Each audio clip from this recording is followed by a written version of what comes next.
짖지 않는 개라는 제목의 유머가 있습니다. 지난주에 문화일보에 실렸던 그런 글입니다.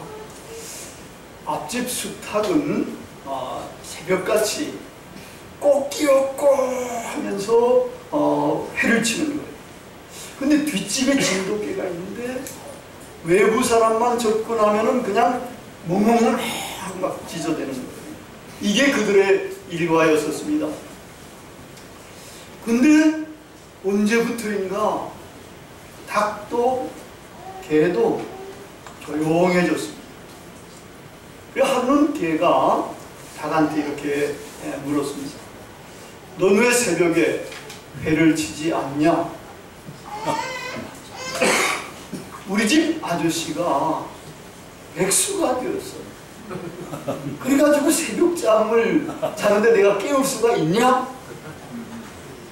근데 너는 왜 짖지 않냐? 아니 나는 보니까 앞을 봐도 그렇고 뒤를 돌아봐도 그렇고 전부 다 도둑놈들 뿐이야. 짖어도 이건 쓸데가 없어. 내 입만 아프지. 목구멍이 포도청이라는 그런 속담 여러분들이 잘 아시죠? 이건 포도청은 겁나는 데 아니었습니까?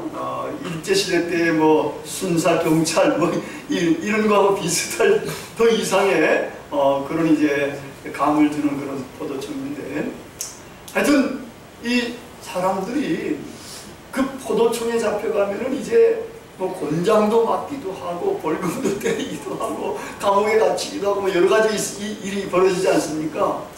근데 먹고 살기가 힘들어가지고 하여튼 먹는 것, 먹고 살기 위해서 뭔가 나쁜 짓을 하는데 포도청에 갈 각오를 하고 한다는 거예요.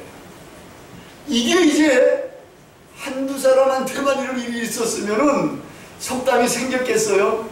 이게 점점 많아지고 보편화돼 가다 보니까 이게 이제 속담이 그렇게 된 거예요. 이 속담이 나온 시대적인 배경, 틀림없이 이거는 이제 포도청이 나오고 뭐 이러니까 이거는 이제 이조 시대 때가 되지 않겠습니까? 이조 시대 때도 이제 점점 내려오면서 보니까 나라가 점점 어렵게 되는 것 같고, 관리들, 특별히 지방 관리들, 뭐 군수라든지 이런 사람들이 백성들을 막 억압하는 거예요. 권력을 가지고, 그래가지고 막 이제 별로 죄도 안 되는 것 가지고 죄로 막 이게 집어넣어가지고 두드려 패고 이러는데 뭐 감당할 수 있나? 그러면 뭐 갖다 바쳐야 되기도 하고 뭐 이렇게 되잖아요. 그래서 이제 가렴주구라는 말이 나올 정도가 됐지 않습니까? 가혹하게 세금을 매기고 가지고 있는 것들을, 백성이 가지고 있는 걸 다 뺏어가는 거예요. 이러다 보니까 나중에 이제 백성들이 너무 힘드니까 막 들고 일어나가지고 난을 일으킨 게 이제 혁명까지 이렇게 이제 됐지 않았습니까? 하여튼 이런 이제 시대, 그러니까 가진 자들, 관리들은 사람들을 그렇게 억압하게 되고, 이건 부정축제를 하는 거나 마찬가지고 나쁜 짓이에요. 그렇게 힘들게 살다 보니까 이제는 포도청에 갈 각오를 하고 그냥 먹고 살기 위해서는 나도 나쁜 짓을 해야 되겠다 하고서 하는 것, 이런 것들이 이렇게 이제 보편화가 되는 거예요. 이런 사회는 건강한 사회가 아니잖아요. 이런 사회는 점점 쇠망해 가지 않습니까? 그리고 그런 사회에서는 이렇게 이제 먹고 살기 위해서 하는 이 나쁜 짓 같은 것들은 어느 정도 용인이 돼가는 이런 이제 사회가 됩니다. 그것이 이제 그런 사회는 아무래도 쇠망해가는 그런 사회가 되는 것이고, 그리고 이제 이시조선도 나중에는 그게 망하지 않습니까? 이런 분위기가 이해하는 것이 오늘 우리가 읽은 예수님의 비유를 이해하는 데 도움이 됩니다. 여러분, 이 오늘 읽은 예수님의 비유, 여러분 어디 다른 데서 설교 들어본 적 있어요? 이 비유 가지고 참 어려운 비유예요. 예수님의 비유를 해석하는데 원래 예수님의 비유가 어디까지냐? 이것도 힘들 뿐만 아니라 이 예수님의 비유가 원래 그럼 예수님의 비유는 어떤 의미를 갖느냐? 이것까지 해석하는 것도 쉽지가 않은 겁니다. 이걸 이해하기 위해서는 예수님 시대 당시 때의 사회 경제 사상의 그 배경 같은 것들을, 이런 것들을 알아야 됩니다. 여러분, 예수님 시대 당시 때 거기도 그때 건강한 사회였겠었어요. 거기도 헤롯이 이제 나라를 통치하는데, 또 헤롯 후에는 누가 있는가 하면은 로마가 있는 거예요. 그래가지고 이 이스라엘 사람들, 그 당시 이스라엘 사람들은 3중고 내지 4중고에 허덕이면서 살 수밖에 없었어요. 11조라는 종교세가 있지요. 또 헤롯 왕이 다스리는 나라에 내는 세금이, 국세라고 세금이 있지요. 또 이제 로마인들한테 바쳐야 되는 또 세금까지 있어요. 게다가 소작인들은 어떻게 하겠어요? 나라로부터 소작 땅을 받은 사람도 있고 대지주로부터 받은 사람들도 있어요. 이 소작인들은 농사를 짓고 난다면 소작료를 줘야 되지 않습니까? 어디는 뭐 50%를 반반씩 나누는 데가 있고, 어디는 60%를 주는 데가 있고, 이렇게 심지어는 70%까지 수학 한국에서 주는 이런 데도 있다라는 거예요. 이러니까 이런 사회가 점점 힘들지 않겠습니까? 게다가 여러분이 잘 아는 삭개오의 비유, 삭개오가 직업이 뭡니까? 세리지 않습니까? 그런데 이제 삭개오 한 말간다 보니까, 얘도 보니까 분명히 챙긴 거예요. 내가 누구 거를 뺏은 것이 있거나 그러면 몇 배로 갚겠다고 뭐 이러지 않습니까? 예수님한테. 근데 그때 그 당시 세리는 사실은 세금을 매겨서 이제 걷는 거예요. 걷는데 국가에 내는 세금, 로마에 내는 세금을 고액수 그대로 걷으면 자기는 아무것도 안 떨어지잖아요. 그러니까 거기다가 덧붙여가지고 그거를 걷는 거예요. 더 많이 걷어가지고 세금은 요만큼 내는 것 그대로 내고, 넘치는 것은 in my pocket, 자기 포켓에 들어오는 거예요. 요렇게 착복을 하곤 했었던 겁니다. 이건 널리 알려져 있는 그런 사실이 됩니다. 근데 한 부자에게 어떤 청지기가 있었습니다. 여러분, 청지기라는 말은 종하고는 다른 개념이에요. 청지기는 주인의 소유 전체를 관리하는 사람입니다. 아예 법적인 전권까지도 위임받은 사람입니다. 아마 요즘 같으면은 저고리 사장이라는 말이 있나요? 저고리 사장이라든지 바지 사장 뭐 이런 거. 그 다음에 이제 대리인으로서 CEO 가운데도 대리인들이 많잖아요. 봉급은 많이 받지만 제일 큰 청지기는 누군지 아세요? 대통령. 이것도 청지기나 마찬가지예요. 국민은 주인인데 우리가 주인 노릇을 못하는 경우들도 많지만, 근데 이 주인에게 청지기가 주인의 재산을 낭비한다 하는 소문이 들린 거예요. 이 소문을 듣고서는 이 주인이 당장에 이 청지기를 불러오게 합니다. 근데 이 소문이 진짜인지 가짜 뉴스인지 이건 모른다는 거예요. 아직 이 성경을 통해서는. 근데도 이 주인은 그런 소문만 딱 들으니까 자기 재산을 관리해야 되는데 이게 조금이라도 낭비되면 안 되지 않습니까? 그러니까 금방 불러오는 거예요. 그래 깨어 있어야 되는 거죠, 주인은. 근데 하여튼 그렇게 금방 불러옵니다. 그래가지고 청지기에 대해서 이렇게 명령을 내립니다. 착복한 것에 대해서 네가 해명해라. 그리고 회계장부를 제출해라. 이렇게 명령을 내립니다. 우리나라 말 번역은 조금 다르게 되어 있습니다. 그리고선 주인이 청지기에게 방어할 틈도 주지 않습니다. 그리고서는 아주 속사포처럼 파면의 뜻을 전합니다. 내가 내 직무를 계속 수행하지 못하리라. 청지기는 착복했다는 혐의 때문에 이게 진짜인지 가짜인지는 아직은 잘 모르는 거예요. 그렇지만 해고의 선고를 받았습니다. 그러면 해고가 되면 이 사람은 직업이 떨어지는 거지. 완전히 이제 실직자가 되는 겁니다. 그 미래를 위해서 이제 이 양반에게는 이 청지기에 주어진 것은 나 얼마간의 유예 기간 요것밖에 나가 있는 것은 없는 셈입니다. 그러니까 청지기도 이 비유를 보면 아주 신속하게 대응을 합니다. 남아있는 이 짧은 시간, 해고가 선고됐고 이 해고가 집행이 되는 요 기간, 짧은 기간에 자기가 미래를 확보하려는 행동을 신속하게 하는 겁니다. 이 청지기의 행동은 미래를 확보하려는 의지, 내가 미래에 이거 잘못하면 완전히 거지로 떨어지겠구나. 근데 그걸 떨어지지 않기 위한 확보, 이게 이제 의지가 대단했다는 겁니다. 그래가지고 그거를 생각을 깊이 해가지고 결단을 하는 것으로 이루어집니다. 그래서 이 청지기는 속으로 이야기를 합니다. 이 속으로 이야기했다는 것은 독백하다라는 그런 말입니다. 독백은 이 이야기를 듣는 사람이 이제 청지기의 입장이 되어서 생각을 하고 그의 행동을 이해할 수 있도록 그렇게 돕는 역할을 해줍니다. 여기 청지기는 처음부터 듣는 사람들에게 공감이 가는 사람이 아니에요. 공감이 간다는 말은 우호적인 감정을 갖게 된다는 그런 말이 되는 셈인데, 이 청지기가 어떤 사람입니까? 신실하지 않았죠. 부패와도 연루가 돼 있고, 그래서 고용주가 이렇게 해고하는 건 당연하다고 우리 듣는 사람들도 이해를 할 수가 있습니다. 근데 또 다른 한 면이 있다는 거예요. 다른 한 면은 이 주인이 또 어떤 사람이냐가 문제가 되지 않겠어요?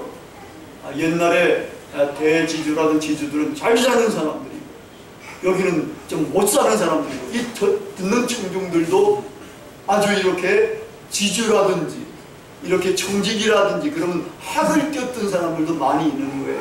왜냐하면 아까 우리가 살펴본 것처럼 가렴 주고 하는 관리들도 많았다 그러지 않습니까? 우리나라에도. 여기도 청지기도 세리도 그것보다 더 많은 금액을 때려가지고 하는데, 자기가 좀 돈 빌린 거라든지 할 때 이자도 더 많이 막 붙여가지고 이게 착복을 하니까 그런 것들을 보면서 이야, 계속 매년마다 이 뭐라 그럴까요? 이 돈을 지불해야 되는 이런 것들이 이게 점점 많아지니까 이거 깎아달라고 막 하더라도 안 깎아주고, 그러니까 소갈머리만 앓는 거예요. 그런 이 지주도 있고 청지기도 있으니까 오히려 이제 청지기 쪽에다가 우호적인 마음을 가지려고 하는 이런 경향도 생기게 된다는 겁니다. 근데 놀라운 건 이 청지기의 독백 속에는 딱 한 가지만 이게 들어가 있는 겁니다. 오로지 해고된 이후 미래에 대한 생존, 이거에 대한 확보만이 이 사람의 독백에 그냥 가득 차요. 거기에 자기가 뭐 이 주인한테 미안한 감이 있다거나 뭐 이런 것들 전혀 없고, 오로지 나는 내 미래의 생명, 내 미래의 생활, 이것만을 확보하겠다, 이런 생각을 하게 됩니다. 보니까 자기 나이도 제법 들었고 청지기니까 그래도 제법 이제 사람들한테 좀 힘께나 쓸 수도 있었고 그랬는데, 이게 딱 직장이 떨어지고 나면 땅을 파야 되는데 땅 팔 힘이 없잖아요. 저도 요즘 자연인처럼 산에 가서 살고 싶다고 뭐 지들한테 자꾸 보고 그러긴 하는데도 이 나이에 산에 가가지고 뭐 하겠어요? 이거 하기 힘들지 않겠어요? 그러니까 그걸 못 한다는 거죠. 그러면서 또 그거를 하자 그러니까 이게 부끄럽잖아요. 여기 부끄럽다는 말은 이 의미가 어디까지 나가는 의미인가 하면 치욕스럽다는 데까지 나가는, 그냥 부끄러울 정도는 아니고 치욕스럽다. 이 치욕스러운 데까지 나가니까 이게 자기가 하는 일이 이제 다른 일들은 못하겠고, 그리고 어떻게 이게 자기가 이걸 극복해 나가야 될까 하면서 이제 궁리를 하는 거예요. 숙고를 하는 거예요. 근데 갑자기 이제 묘안이 떠오르는 겁니다. 이 묘안을 청지기가 신속하게 진행을 시킵니다. 그 주인의 채무자들을 다 일일이 부르는 겁니다. 차례대로 불러가지고 채무증서를 변조시키는 겁니다. 위조시키는 거예요. 그 소환된 예를 여기 두 사람만 들었는데, 소환된 두 채무자에게 얼마를 빚졌느냐 묻고는 빨리 채무증서를 고치라고 합니다. 100통의 기름을 빚진 자에게는 딱 절반 잘라가지고 50통만 이제 써라. 그렇게 썼습니다. 그러니까 100통의 부대에 밀을 빚진 사람에게는 80부대만 이제 빚었다고 이렇게 써라. 그건 20%를 깎아주고, 앞에 사람 50%를 깎아주고. 근데 이 두 가지 다를 돈으로 환산하면은 한 500데나리온 거의 같은 액수를 깎아준 셈이나 마찬가지라. 근데 500데나리온이라는 말은 우리나라로 일당이 요즘 한 10만원 됩니까? 10만원으로 치면 5천만원을 깎아줍니다. 5천만원을 탕감받은 사람은 기분이 어떻겠어요? 좋지요. 감사할 만하지요. 청지기한테. 그렇게 감사해가지고 자기를 이제 그들의 집으로 이제 불러서 영접할 수 있을 거다. 이렇게 해가지고 이렇게 해주는 거예요. 근데 우리가 듣는 사람은 두 사람만이 한 것이 아니라 채무자들 모두를 다 그렇게 해줬다고 이렇게 이제 생각을 할 수가 있게 되는 겁니다. 그러니까 청중들은 어떻게 생각합니까 하면, 악당들도 곤궁에 빠졌을 때는 한 번쯤은 좋은 일을 한다고, 이렇게 좀 불의한 행동, 이것에 공감을 해주게 되게 됩니다. 이것으로 사실은 예수님의 비유는 끝난 셈이나 마찬가지예요. 그 이후에 8절 붙어있는 것은 청지기가 이제 행한 것이 빛의 아들들보다도 지혜롭게 행했다고 주인이 칭찬을 합니다. 이거는 이제 학자들은 추후에 덧붙여진 걸로 이렇게 보게 됩니다. 이 비유는 하나님 나라의 비유랍니다. 코앞에 다가온 위기에 직면해서 사람들은 오로지 단호하게 행동을 해야 한다는 겁니다. 물이 이제 막 목에까지 차올랐는데 이때는 지푸라기라도 잡든지 막대기라도 잡든지 뭔가를 잡아야 산다는 겁니다. 하나님 나라가 도래할 때는 지체 없이 수단과 방법을 가리지 않고 단호하게 그 나라를 받아들이는 결단을 해라는 겁니다. 거기에 올인하라는 그러한 말입니다. 구원하는 행동은 하나님 나라의 법에 따르면 이 비유처럼 즉각적이고 영리하게 행동을 해야 합니다. 내키지 않게 하거나 중립적인 태도를 취하거나 미련하게 행동을 한다 그럴 때에는 이거는 종말의 대면에서는 아무 쓸데가 없는 그러한 일들이 됩니다. 내가 지금 무엇을 어떻게 하는지가 놀랍게도 재림시에 나의 운명을 결정하게 됩니다. 우리가 망설이거나 미적지근하게 대하거나 그럴 때는 우리의 운명은 치명적이 됩니다. 예수님의 비유는 이것으로 끝났다 그러지 않습니까? 7절로 열린 채로 끝나 있습니다. 이건 뭘 말하는가 하면 이 이야기를 듣는 독자들이 이제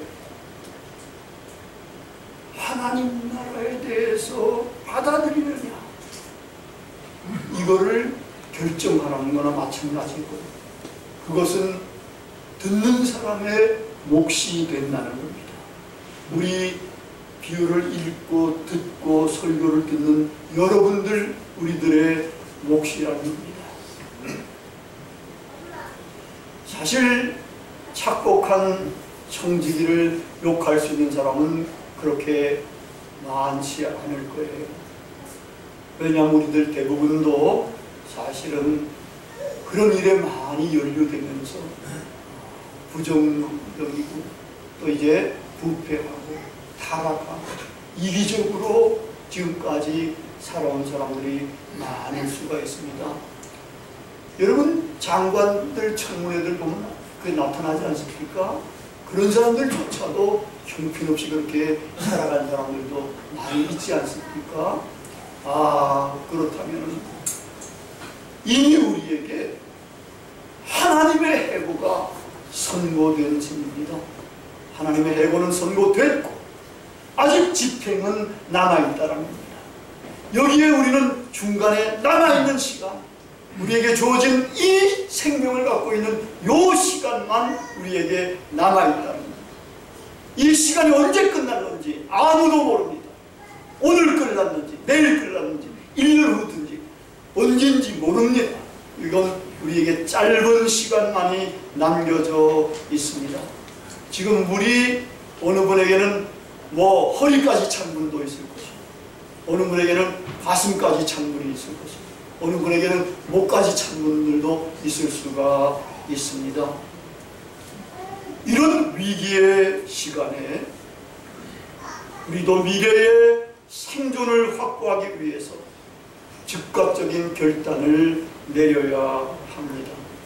과감한 결단이 없이 미적지근하게 중립적으로 살아가게 되면 망하게 됩니다. 죽습니다. 미래가 없습니다. 지금 이 순간 결단을 내리고 하나님을 향해서 우리는 돌아서야 합니다. 하나님 나라 생명의 확보를 위한 일에 이제 전력을 투구해야 됩니다. 예배, 기도, 성경 공부, 나아가서 전도, 봉사, 섬김의 삶을 살아가야 합니다. 그래야 미래가 보장이 됩니다. 하나님 나라에 들어가서 영원한 생명을 확보하게 됩니다. 그래서 우리는 영원히 아름답고 복되고 행복하게 살아갈 수가 있게 됩니다. 우리 길벗교회 식구들은 바로 이렇게 영리하게 지금 결단하셔서 복된 이러한 생명을 얻으시는 존귀한 하나님의 자녀들이 다 되시기를 축원합니다. 기도하시겠습니다.